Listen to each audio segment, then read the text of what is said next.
But some of it is also just interacting with them and saying, hey, how you doing with the goal? What are your problems? And whatever problems they tell you, that becomes the nature of the content. How do you think I come up with my content? I look at the Q&As here and I make videos about it. Like literally. So when you get on that call, if you have no agenda, they will tell you the questions. And then the second call, you'll know the questions from the first guy. And then the next guy will ask you like 2 more questions. And then overall, like after you do 20 of these calls, you'll be like, all right, everyone has questions that fall in these 5 buckets. So let's talk about those first. Sometimes really great masterpieces take time to put new coats of paint on it. And I kind of see the education that you're building in the same light. Like I'd rather have you make one really high quality thing per week and add it in so that the value per second is as high as possible rather than seconds of value.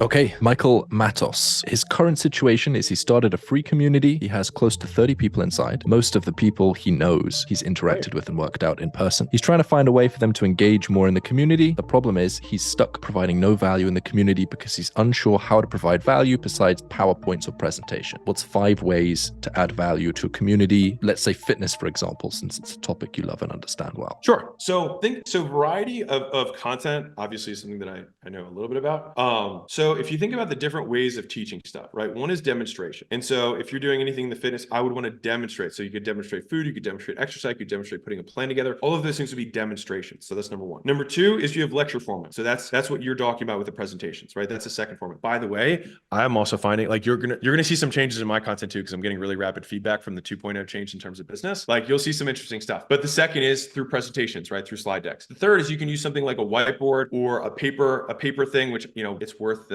$20 or $100, whatever it is. Like I promise you'll use your whiteboard throughout your life. That you can do quicker takes. The fourth is direct to camera, right? If you just even look at my content, the variety of types of content that exists from a teaching perspective, just me talking, saying, hey, there's 5 things. That's what we're doing right now. Like it's direct to camera. There's 5 things you need to think about. These are the 5 things, right? If I needed to come with another one, I would bring in, I'd call them up and I would ask them for their problems. What are your problems right now? Why aren't you getting whatever outcome is? And so just like we're here, what's your current situation? What's the desired situation? What's the obstacle? Let's see if we can solve it together. And solving problems live. And then you can follow up with those people at time intervals and show the progress of those people. And so I think that's 5 or 6 different types of content that you can make inside of a community that can provide value. Also, you can do written content. So like you see posts inside of Skool, like I like to write. Literally my favorite feature of Skool, as a side note, is the fact that we can take a post that someone writes or your own post that you write over time and say, oh, this is a really meaty post. I'm going to add this to the course area, right? I want to immortalize this, right? So you can see underneath of this one in terms of our games that we've got 2 posts there. Kirby has one that's the 10K a month school checklist. And then I have my reminder to new entrepreneurs. And so you can over time create the quality, because let's be real, if you try to spend a weekend cramming out a bunch of articles, they're probably going to be bad. But I kind of see it like coats of paint. Sometimes really great masterpieces take time to put new coats of paint on. And I kind of see the education that you're building in the same light. Like I'd rather have you make one really high quality thing per week and add it in so that the value per second is as high as possible rather than seconds of value. That's going to be an ism for me. I already know it. Rather than trying to just fluff as much in, so you're like, look how much stuff is in there. You can even set the frame with them at the onset. Is like, listen, everybody here has access to Google, right? Like I'm not going to pretend like you don't have access to information. My goal is to make it as simple as humanly possible for you and make it as easy and provide you the accountability and the support to actually get to your goal. And so all the things that you asked me are about different types of content, but some of it is also just interacting with them and saying, hey, how you doing with the goal? What are your problems? And whatever problems they tell you, that becomes the nature of the content. How do you think I come up with my content? I look at the Q&As here and I make videos about it. Like literally. And so all the things that you asked me are about different types of content, but some of it is also just interacting with them and saying, hey, how you doing with the goal? What are your problems? And whatever problems they tell you, that becomes the nature of the content. How do you think I come up with my content? I look at the Q&As here and I make videos about it. Like literally, the influencer video came because so many of you guys were asking questions about it. So I made a whole presentation about it. This is how I come up with, like, how do you come up with endless content? People will always have problems. Promise you, people will always have problems. And so if you just take the work and you solve the problems for them, there's your source of content. You're good. Brian,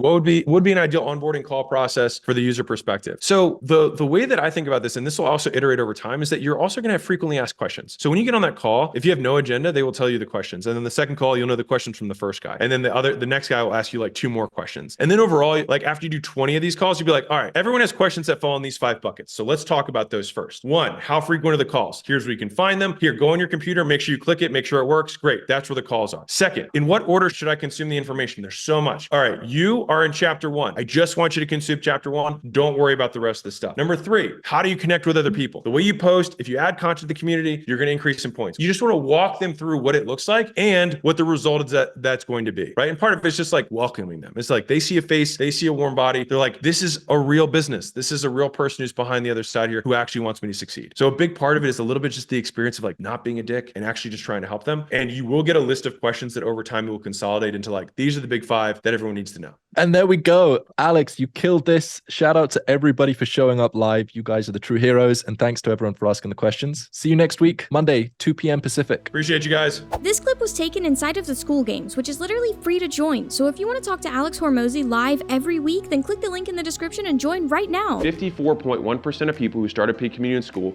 make money. Yes, you heard that right.